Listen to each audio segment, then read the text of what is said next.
Yo, what the fuck is going on, everybody? It is me, theEIKNARF, and we are back. Yes, back.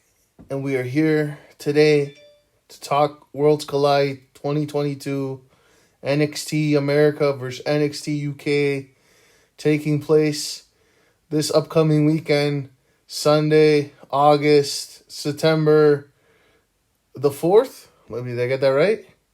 Second, third. Fuck, look at your calendars. But taking place 4 o'clock where I live time, so figure that out. We got 5 matches on the card. We're doing some predictions. And straight off the back, kind of fell out of love with NXT. Everybody knows the whole thing. NXT Black and Gold, NXT 2.0. I stopped watching for months, but Triple H is now back in charge. And I'm like, you know what? I'm going to give it another chance. And I've watched the last, maybe 3 weeks. And now they announced this Worlds Collide thing that NXT UK is dead. NXT Europe is now going to be a thing.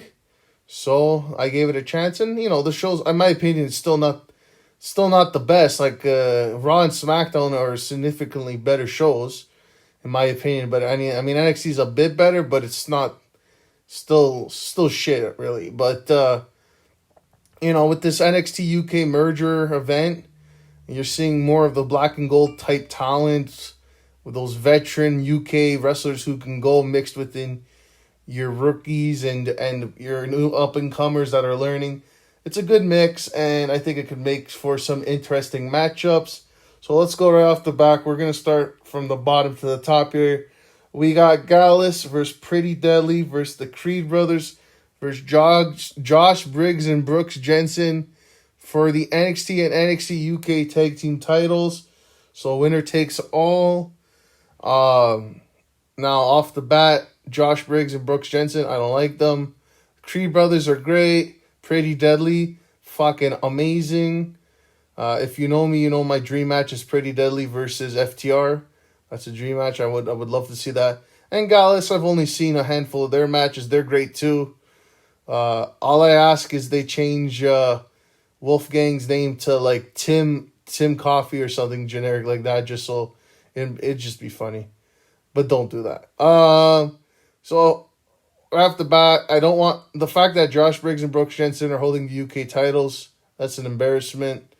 Creed Brothers are great, Pretty Deadly, and Gallus. So if I'm gonna pick, honestly, this is a tough one.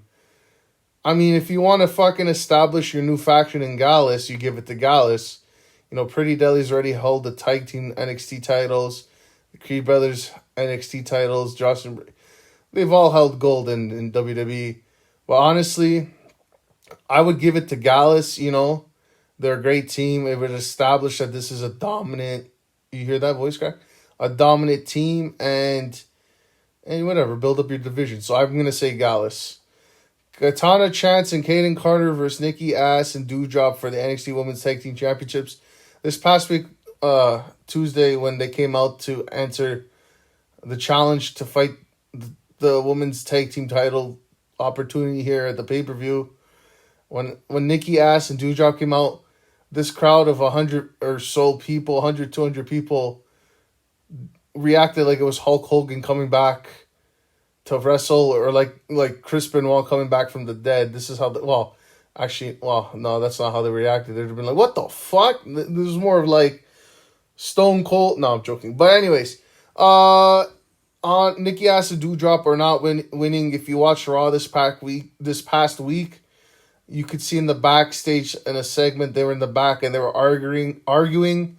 So they're teasing like a little breakup there. So I feel like they're going to lose and continue that story, and then they'll do the split, and then hopefully they can each go back into their old personalities of Piper Niven and Nikki Cross. And yeah, Katana Chance and Kaden Carter, I think they just won the title, so why would you do that? Carmelo Hayes versus Ricochet for the NXT North American title. This was announced, so at the end of NXT, they had a little overrun, and Carmelo Hayes came out and was pissed off. He's like, wow, nobody wants to fight me for my title at the pay-per-view. This is a bull of shots. So then Ricochet came out and he's like, buddy, I'll fucking fight you. I'm bald. And this probably could be a match of the year candidate. So I'm looking forward to that. But I do think Carmelo Hayes will retain, because if he loses it, then they're going to bring him up to the main roster. And they already have handful of people that they're going to bring up to the main roster, rumored. I heard, like, Legato's going up, so you can only bring so many people up at a time. Let's move on. Mandy Rose versus Meiko Satomura versus Blair Davenport for the NXT and NXT UK Women's titles. It's a triple threat. This is very interesting. I'm not too familiar with Meiko Satomura or Blair Davenport. I did watch NXT. I did have a little kind of last winter. I kind of was on a UK NXT run, watching some of the episodes for a couple of weeks. But I've only seen, I think, like one Meiko Satomura match. But I mean, dude, she's like a legend. So why not? Why? Let's just go with her. Let's go with her. Braun Breaker versus Tyler Bate for the NXT UK championships. This is all depending if Braun Breaker's getting called up, he's losing the titles, and who better to hold these titles than Tyler Bate to run this division. But I don't think Braun Breaker's getting called up yet, so I do think Braun Breaker's gonna win. But overall, this is not a bad show. I like that they're doing it before our All Out. They know that there's no point of going into competition with them. Let's just do it early so everybody can be happy, and then you can even watch the pre-show for All Out. No overrun for each shows, and and I respect that. That's a respect. I'm gonna watch this show. There's gonna be a lot of wrestling this weekend. It should be a lot of fun, and I'm excited. And it's a great time to be a wrestling fan. I'm getting the fuck out of here. Stay tuned for my Clash of the Castle, Clash of the Champions predictions, and my All Out predictions coming some point this week before the shows.